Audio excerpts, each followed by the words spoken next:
सभी मसीह बहन भाइयों को जय मसीह की। आज परमेश्वर आपको आशीष देने जा रहे हैं। क्या आप इसके लिए तैयार हैं? जब परमेश्वर आपको आशीष देने जा रहे हैं तो आपको बड़े ध्यान से परमेश्वर को सुनना है, परमेश्वर के वचनों को सुनना है। परमेश्वर हमेशा अपने वचनों के द्वारा बातें करते हैं। जब परमेश्वर आपको वचनों के द्वारा बात कर रहे होते हैं तो आपके हृदय में जो महसूस होता है उससे आप समझ लो कि परमेश्वर आपसे क्या चाहते हैं। सो आप परमेश्वर के लिए हमेशा तैयार रहें, उसके वचनों के द्वारा उसे सुनने के लिए कि परमेश्वर आपसे किस रीति से बातें कर रहे हैं, क्या कह रहे हैं और आपको क्या आशीष देने जा रहे हैं। सो कृपया करके परमेश्वर के शब्द को ध्यान से सुने। और आज इस शिक्षा में इस चीज को आपको बताया जाएगा कि क्या आप इसके योग्य ठहरते हैं जब परमेश्वर आपको आशीष देते हैं। सो हम आज अध्ययन करेंगे पहला शमूएल अध्याय 15 से और आयत 1 से। यहां आप एक रहस्य को देखेंगे जो कि परमेश्वर ने इसके लिए और हर एक व्यक्ति के लिए बड़ी आशीषें रखी हैं जो उसके लिए तैयार रहते हैं।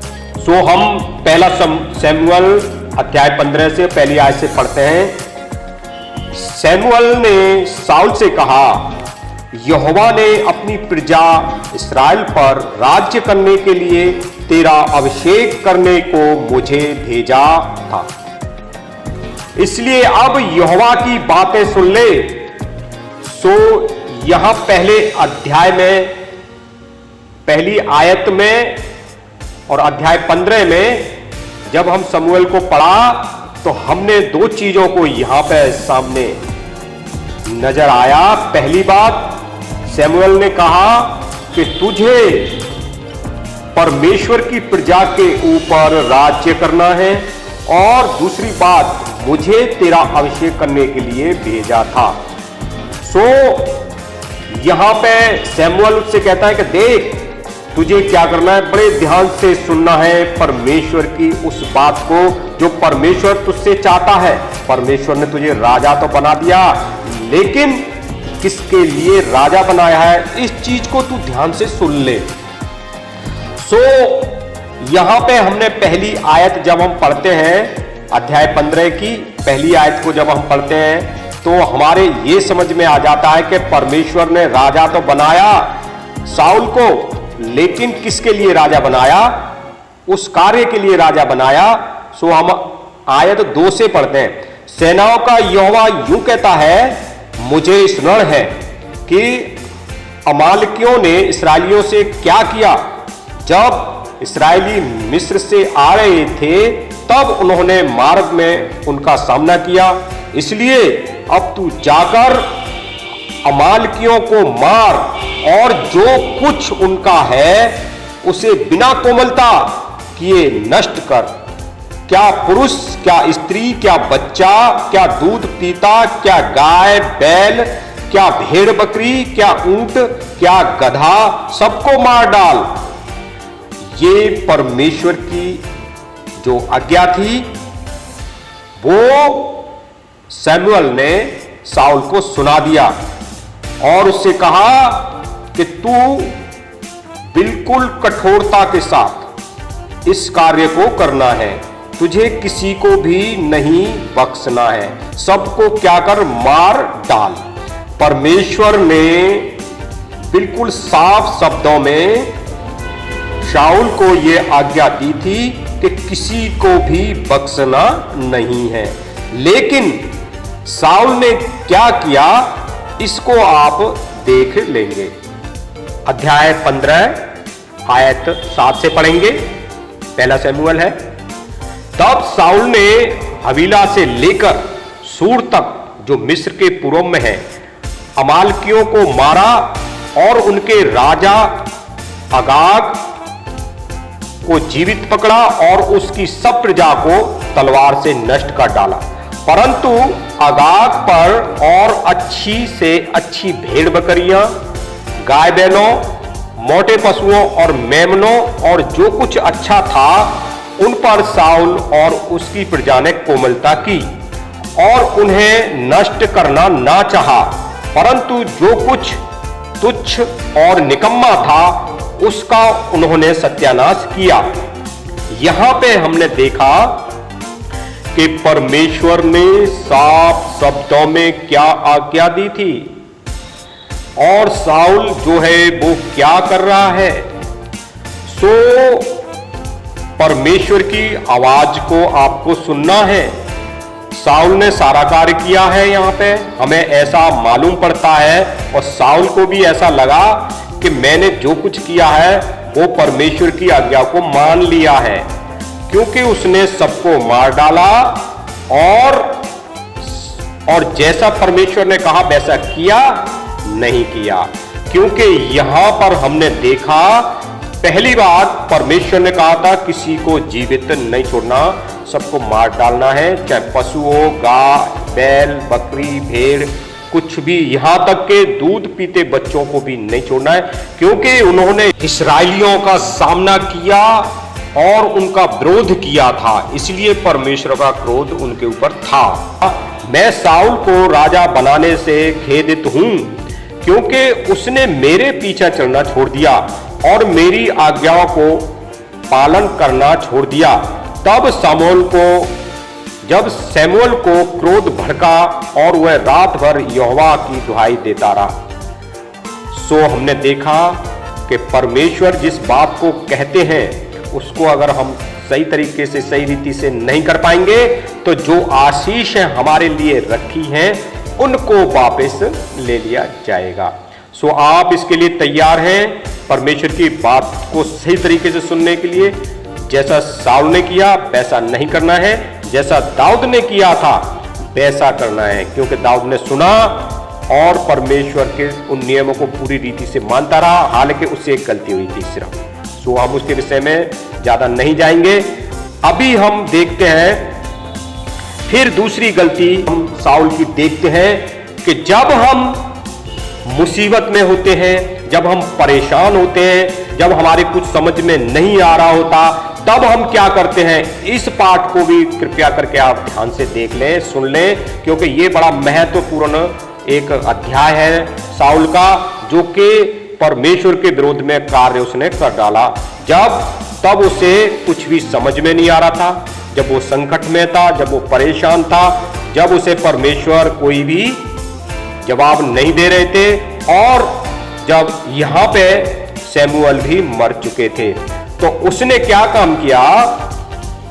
उसने जब उसके कुछ समझ में नहीं आ रहा था, क्योंकि परमेश्वर जो थे साउल से क्रोधित हो गए थे, उसे कोई भी संदेश नहीं मिल रहा था, ना किसी नबी के द्वारा, ना परमेश्वर के जन के द्वारा, ना परमेश्वर के द्वारा उसे कोई भविष्यवाणी या संदेश नहीं आ रहा था। तब वो बड़ा परेशान हुआ और ऐसी स्थिति में उसने एक और बड़ी गलती की। और वो गलती क्या की कि उसने एक भूत सिद्धि करने वाली औरत के पास गया।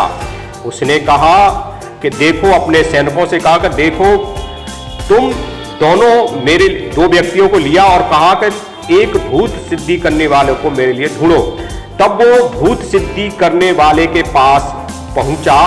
इस कहानी को हम डिटेल में जानेंगे कि ये कितना बड़ा रहस्य है, जो कि उसके पास गया और भूत सिद्धि करने वाली जो औरत थी, जो भावी कहलाने वाली है, जो भविष्य को बताने वाली है, इसमें एक बड़ा रहस्य ये है कि हम जानते हैं इस बात को कि भूत सिद्धि करने वाले जो होते हैं वो क्या करते हैं। आप ध्यान करो, क्योंकि वो जो दुष्ट आत्माएं होती हैं उनको वो क्या करते हैं, अपने वश में कर लेती हैं, अपने योग और साधना के तंत्र मंत्र की विद्या से। उनके पास भूत सिद्ध करने वाले जो होते हैं, उनके पास बहुत सारे भूत होते हैं, या यूं कहें दुष्ट आत्मा होती हैं। और ये वही दुष्ट आत्मा है जो स्वर्ग से गिरी गई थी, और ये हजारों ये हजारों साल या बहुत प्राचीन काल से परमेश्वर के साथ हैं और पृथ्वी पे भी घेरी गई हैं और ये सारी चीजों को जानती हैं कि कौन कब मरा और इसका कार्य का क्या था, इसका नाम क्या था, इसके बाप का नाम, इसके दादा का नाम, क्योंकि वो बहुत लंबी लिस्ट को जानती हैं। भूत सिद्ध करने वाले जो दुष्ट आत्मा होती हैं उनका एक इलाका होता है और उस इलाके में वो सारी चीजों को जान पहचान या उसका सारा डाटा अपने पास मौजूद, एक तरीके से कहा जाए तो उनकी सारी डिटेल उनके पास होती है।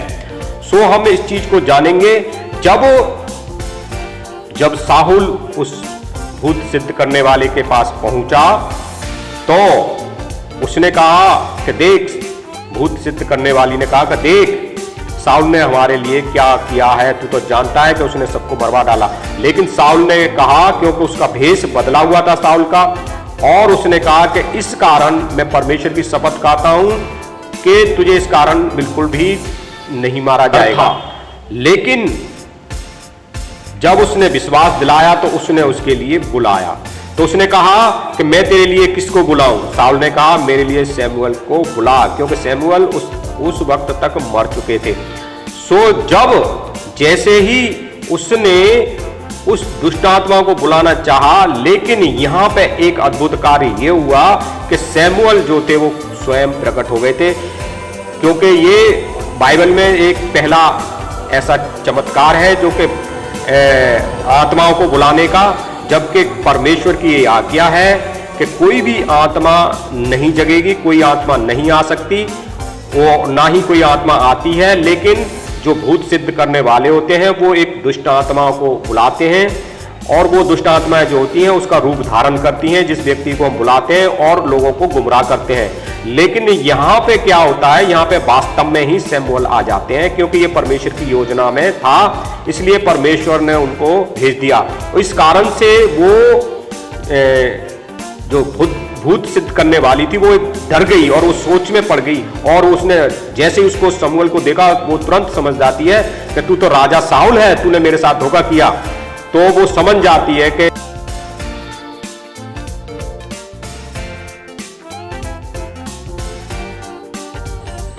अचानक सैमुअल की आत्मा जो थी वो प्रकट होती है और इस दृश्य को देखकर वहां पे सब डर जाते हैं। यहां अध्याय 28 और आयत 15 को जब हम पढ़ते हैं, सैमुअल ने साउल से पूछा, तूने मुझे ऊपर बुलाकर क्यों सताया है? साउल ने कहा, मैं बड़े संकट में पड़ा हूं, क्योंकि फिलिस्ती मेरे साथ लड़ रहे हैं और परमेश्वर ने मुझे छोड़ दिया और अब मुझे ना तो भविष्यद्वक्ताओं के द्वारा उत्तर देता है और ना सपनों के। इसलिए मैंने तुझे बुलाया कि तू मुझे जता दे कि मैं क्या करूं। सामुएल ने कहा, जब यहोवा तुझे छोड़कर तेरा शत्रु बन गया तब तू मुझे से क्या पूछता है? यहोवा ने तो जैसा मुझसे कहलवाया था वैसा ही उसने व्यवहार किया है, अर्थात उसने तेरे हाथ से राज्य छीनकर तेरे पड़ोसी दाऊद को दिया। तूने जो यहोवा की बात ना मानी और ना अमालेकियों को उसके भड़के हुए कोप के अनुसार दंड दिया था, इस कारण यहोवा ने तुझसे आज ऐसा बर्ताव किया।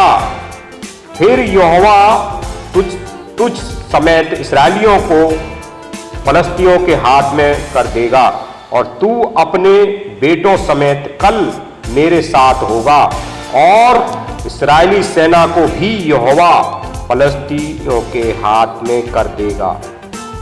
तब साउल तुरंत मुंह के बल भूमि पर गिर पड़ा। सो हमने यहां पे एक चीज को देखा है कि साउल ने परमेश्वर के उस वचन को नहीं माना जो परमेश्वर ने बड़ी आशीष के रूप में उसको राजा बनाया, उसका अभिषेक किया और अपनी निजी प्रजा के ऊपर उसको राज्य करने के लिए दिया। लेकिन उसने उस आज्ञा को नहीं माना जो परमेश्वर ने उसको दी थी कि तू सबको नाश कर देना। यहाँ पे सैमुअल ने उसको जता दिया कि जब तेरा विरोध परमेश्वर करने वाला है तो तू मेरे पास क्या करने के लिए आया है? तेरा कोई भी संग नहीं देगा। सो ये शाऊल की बहुत बड़ी गलती है। पहली गलती कि उसने परमेश्वर की आज्ञा को नहीं मानी। दूसरी गलती ये की कि उसने भूत सिद्ध करने वाले, जादू टोना तंत्र मंत्र करने वालों के पास में आके परमेश्वर का विरोध किया, क्योंकि परमेश्वर कभी भी नहीं चाहते कि प्रभु को छोड़ के और किसी के पास जाएं। सो यदि मेरे प्रिय मसीह बहन भाइयों कभी भी किसी संकट में या किसी मुसीबत में जब भी हम होते हैं, कई बार ऐसा लगता है कि परमेश्वर हमारी प्रार्थनाओं को नहीं सुन रहे हैं, हमें कोई जवाब नहीं मिल रहा है, तो इनमें से कुछ मसीह बहन भाई हो सकते हैं कि वो जादू टोना तंत्र मंत्र और काली विद्या, भूत पूजा करने वाले या भक्त लोग या पंडित लोग या ज्योतिषी, इस तरीके के लोगों के पास जाने लगते हैं और अपने भविष्य को पूछने के लिए उनके पास जाने लगते हैं और उनसे पूछते हैं कि आप हमारे भविष्य के विषय में बताएं। सो कृपया करके सावधान रहें, ऐसी गलती कभी ना करें। सो हमने यहाँ पे देखा जैसे जैसे परमेश्वर ने शमूएल के द्वारा कहलवाया था, वैसा ही शाऊल और उसके परिवार बच्चों के साथ हुआ। वो फिलिस्तियों के हाथों मारे गए। जैसा परमेश्वर ने चेतावनी दी थी, उसी रीति से शाऊल और उसका परिवार फिलिस्तियों के हाथों मारा गया।